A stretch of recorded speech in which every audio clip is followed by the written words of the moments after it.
ఇప్పుడే police station నుంచి కూడా వస్తున్నాను. I was there between 1 to 1:30 at Chikadapalli police station. Okay, I have my own observations on the way investigation are going on. So I will come one by one. But chronological order లో మీరు చాలా మంది అడుగుతున్నారు who is మీకేం సంబంధము మీకే ఎలా అని. అంటే ఇందాక చెప్పినట్టు మా పిటిషనర్ సతీష్ కమాల్ ఈ 29 నవంబర్ నాడు రాష్ట్ర ప్రభుత్వం ఇచ్చిన మెమోని మేము ఛాలెంజ్ చేశాం. అందులో బెనిఫిట్ షోస్కి, తర్వాత మార్నింగ్ ఎర్లీ మార్నింగ్ 1:00కి 4:00కి అట్లా పర్మిషన్స్ ఇవ్వద్దు 7 షోస్కి అట్లా అందులో ఉన్నాయని మేము ఛాలెంజ్ చేశాము. అయితే దానికి ముందు 22 నాడు మైత్రి మూవర్స్ వాళ్ళు మూవీ మేకర్స్ వాళ్ళ డిస్ట్రిబ్యూటర్స్ వాళ్ళు గవర్నమెంట్కి ఒక లెటర్ ఇచ్చారు 22 నవంబర్. 29 నవంబర్ నాడు ఈ మెమో ఇచ్చారు. 30 నాడు నేను వ్యక్తిగతంగా పాదూరి శ్రీనివాస్ రెడ్డిగా ఒక అడ్వకేట్గా నా లెటర్ హెడ్ మీద ఏదైతే మెమో ఇచ్చారో special chief secretary Ravi Gupta గారికి అడ్రస్ చేస్తూ, డీజీపీ గారికి అడ్రస్ చేస్తూ క్లియర్గా మెన్షన్ చేశాను. Prima facie this looks like I have my own apprehensions, ఇవి లా అండ్ ఆర్డర్ ప్రాబ్లం అవుతుండొచ్చు, ఇలా ఉన్నది. తర్వాత ఇది నిలువు దోపిడీ అంటాము, 800 రూపాయలు 1000 రూపాయలు పెంచుకోవడానికి, తెల్లారగట్ల 1:00కి 4:00కి అంటే అప్పుడు బాగా చలి కోల్డ్ వేవ్ నడుస్తుంది. ఇవన్నీ చెప్పి నేను రికాల్ ఆఫ్ దిస్ మెమో అని చెప్పి రిక్వెస్ట్ లెటర్ పంపించాను. వారు ఇగ్నోర్ చేశారు. 30వ తారీఖు 1వ తారీఖు మా పిటిషనర్ తరపున నేను లీగల్ నోటీస్ పంపించాను 1 డిసెంబర్ నాడు. దానికి రిప్లై రాలే. దెన్ 2 నాడు మేము రిట్ పిటిషన్ ఫైల్ చేశాం. Writ petition number 33923 of 2024. అది 3వ తారీఖు నాడు కోర్టులో బెంచ్ మీదకి వచ్చింది. వాదన వినిపించాము. మా పిటిషన్ అడ్మిట్ అయింది. మొన్న 17వ తారీఖు నాడు మైత్రి మూవర్స్ తరపున కౌంటర్ వేశారు. మళ్ళీ 31వ తారీఖు నాడు ఉన్నది, అది జరుగుతుంది. ఈ లోపట అనుకోకుండా 4వ తారీఖు నాడు ఏదైతే సంధ్యా థియేటర్లో జరిగిన స్టాంపేడ్లో ఒక మహిళ చనిపోవటము, ఒక బాబు చావు బతుకుల్లో ఉన్నప్పుడు మళ్ళీ మేము 5వ తారీఖు ఇక్కడ ప్రెస్ మీట్ పెట్టాము. మేము ఏదైతే ఊహించామో, ఏదైతే యాంటిసిపేట్ చేశామో అదే జరిగింది అని చెప్తూ ఈ రాష్ట్ర ప్రభుత్వాన్ని ఇమ్మీడియట్గా అలర్ట్ చేశాం. మీరు ఎఫ్ఐఆర్ చేయండి, అక్యూజ్ని అరెస్ట్ చేయండి, దాని తర్వాత మీరు సమగ్రమైన విచారణ చేయండి అని.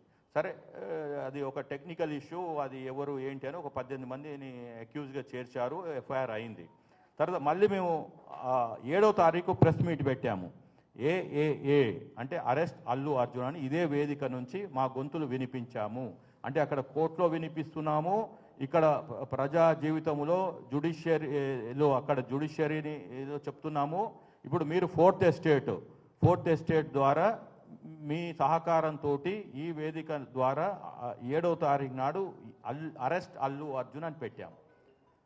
రాష్ట్ర ప్రభుత్వము స్పందించింది. మేము ఎవరిని తప్పుపట్టట్లేదు, ఇక్కడ వ్యక్తులకి మేము ఎగనెస్ట్ కాదు. అల్లు అర్జున్ ఇది ఇండివిజువల్, ఆయనకి నాకు ఎలాంటి సంబంధం లేదు, ఆ కుటుంబానికి సంబంధం లేదు, ఇండస్ట్రీకి వ్యతిరేకం కాదు, ప్రభుత్వానికి వ్యతిరేకం కాదు. న్యాయ పోరాటం స్టార్ట్ చేశాం కాబట్టి దాన్ని లాజికల్ ఎండ్ తీసుకురావటం ముఖ్యం. ఏదో వచ్చాము ఒక గేమ్ ఆడాము పోయాం కాదు. ఎవడు లాస్ట్ బాల్ దానికి ఆడతాడో వాడే విన్నర్ కాకుండా కానీ మనకు తృప్తి ఉంటుంది. కానీ ఇక్కడ మాకు we are winners today. What we have started, ఆ రోజు ఏదైతే 29 మెమోని అడిగామో ఇవాళ రాష్ట్ర ప్రభుత్వం చెప్పారు, కోమటిరెడ్డి వెంకటరెడ్డి గారు క్లియర్గా, there are no benefit shows in the state, no more benefit shows. So అది మాది కోర్టులో నడిచినా కానీ ఇక్కడ బయట మాత్రం ప్రభుత్వము వెనక అడుగు వేసింది.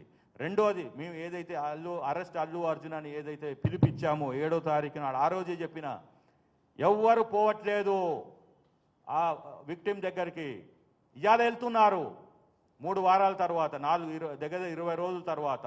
ఆ రోజు ఎవరు పోలే. కాబట్టి అల్లు అర్జున్ దాన్ని అడ్వాంటేజ్గా తీసుకొని 25 లక్షలు ప్రకటించాడు. అక్కడ రోజు పోయి 1,25,000 అబ్బాయికి కడుతున్నాడు. కాబట్టి ఆ విక్టిము హీ డేడ్ to set that I'm going to withdraw the complaint. అది మాకు ముందస్తు తెలిసే మళ్ళీ సీనియర్ జర్నలిస్ట్ అయిన సతీష్ కమ్మాల్ మీలో ఒకడైన పర్సను మళ్ళీ నా దగ్గరికి వస్తే ఇంప్లీట్ పిటిషన్ వేసాము. అది చాలా కష్టము. ఇంప్లీడ్ పిటిషన్ ఇప్పటికి చాలా మందికి అర్థం కావట్లేదు. కానీ మేము ఇంటర్నేషనల్ జ్యూరిస్ప్రుడెన్స్ సైటేషన్స్ చేస్తూ ఇలా విక్టిమ్ దగ్గరికి పోయి డబ్బులు ఇస్తానని వీడియోలు పెట్టాడు. ఇది బ్లడ్ మనీ, మన ఇండియన్ రాజ్యాంగంలో లేదు, మన లీగల్ ఫ్రేమ్లకు లేని దాన్ని బ్లడ్ మనీని తీసుకొచ్చి చేస్తున్నాడు అంటే ఆ రోజు మమ్మల్ని ఇంప్లీడ్కి పర్మిషన్ ఇచ్చింది కోర్టు. కానీ మేము ఎక్స్పెక్ట్ చేయలే. మేము అనుకున్నది ఏది క్వాష్ పిటిషన్ వాళ్ళు 11వ తారీఖు వేశారు. మేము ఏదైతే 7వ తారీఖు పిలిపించామో అరెస్ట్ అల్లు అర్జున్ అని, అప్పటి నుంచి వాళ్ళ లీగల్ టీం మూవ్ అయింది. 11వ తారీఖు క్వాష్ పిటిషన్ వేశారు. వాళ్ళది క్రిమినల్ పిటిషన్ నెంబర్ 15270 ఆఫ్ 2024లో. మేము 12వ తారీఖు నాడు ఇంప్లీట్ పిటిషన్ వేశాము. 13 నాడు రావాల్సి ఉండే ఏది బెంచ్ మీదకి రాలేదు. సో కానీ లంచ్ మోషన్ మూవ్ చేశారు. ఇంకా మిగిలినంతా మీకు తెలుసు మీడియా మిత్రులకి ఏం జరిగింది అనేది. So he's right now interim బెయిల్లో ఉన్నాడు.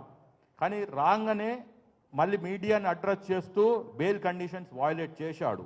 చేస్తే మళ్ళీ మేము 14వ తారీఖు నాడు మీడియా సమక్షంగా చెప్పాను, అతను బెయిల్ టర్మ్స్ వయోలేట్ చేశాడు. ఈ స్టేట్ గవర్నమెంట్ ఇమ్మీడియట్గా బెయిల్ క్యాన్సిలేషన్కి వెళ్ళాలి అని. సరే వాళ్ళకి ఇన్వెస్టిగేషన్ చేస్తున్నారు కాబట్టి సరే మనం ఒక 2-3 రోజులు ఓపిక పడదాం అనుకున్నారు, ఏంటో తెలియదు. దాని తర్వాత మళ్ళీ మేము 16వ తారీఖు నాడు ఆదివారం నాడు 15, 16 ఆ టైం ఫ్రేమ్లో నేను చాలామంది నా కొలీగ్స్ ఉన్న కాంగ్రెస్ పార్టీలో అదర్ సోషల్ యాక్టివిస్టులకి ఉద్యమకారులకి వీళ్ళందరికీ కలిసి చెప్పాను, ఏంటండి ఏం జరుగుతుంది, ఒక మా పిటిషనర్ గొంతు నా గొంతు తప్పితే 3వ గొంతు ఈ తెలంగాణలో మూగబోయింది. సరే పోలీసు వాళ్ళు ప్రాసిక్యూట్ చేశారు కానీ అక్కడ వాదనలు కరెక్ట్గా వినిపించలేదు అని నా అభిప్రాయాన్ని వ్యక్తపరిస్తే నా మీద ఉన్న గౌరవంతో వాళ్ళు ముఖ్యమంత్రికి ఎమ్మటే వాళ్ళ దృష్టికి తీసుకెళ్ళి